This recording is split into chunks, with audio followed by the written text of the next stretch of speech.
अगर आसमान में ट्रैफिक ही नहीं है तो हवाई जहाज में हॉर्न क्यों होता है?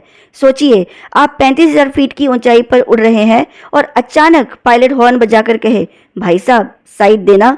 सुनने में मजेदार लगता है, लेकिन क्या आप जानते हैं कि हवाई जहाज में भी हॉर्न होता है? अब आप सोच रहे होंगे कि आसमान में न कोई ट्रैफिक जैम, न रेड लाइट, न कोई बाइक वाला अचानक कट मारेगा, फिर हॉर्न किस काम का? असल में विमान का हॉर्न उड़ते समय नहीं, बल्कि जमीन पर ज़्यादा काम आता है।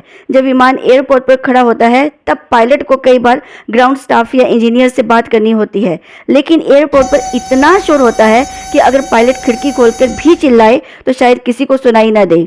यही काम आता है विमान का हॉर्न। कॉकपिट में एक खास बटन होता है जिस पर GND लिखा होता है। इसका पूरा नाम ग्राउंड है, जिसे दबाते ही विमान के आगे लगे स्पीकर से तेज आवाज़ निकलती है।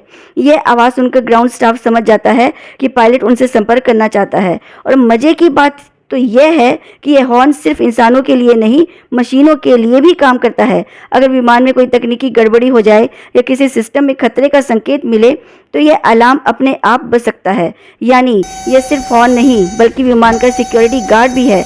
और जैसे ही विमान उड़ान भरता है, यह सिस्टम बंद हो जाता है, क्योंकि आसमान में दूसरे विमानों से बातचीत रेडियो और रडार के जरिए होती है, हॉर्न से नहीं।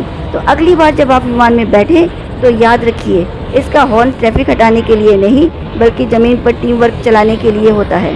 वैसे अगर सच में आसमान में हॉर्न बजने लगे तो बादलों के बीच में भी ट्रैफिक पुलिस तैनात करनी पड़ जाए।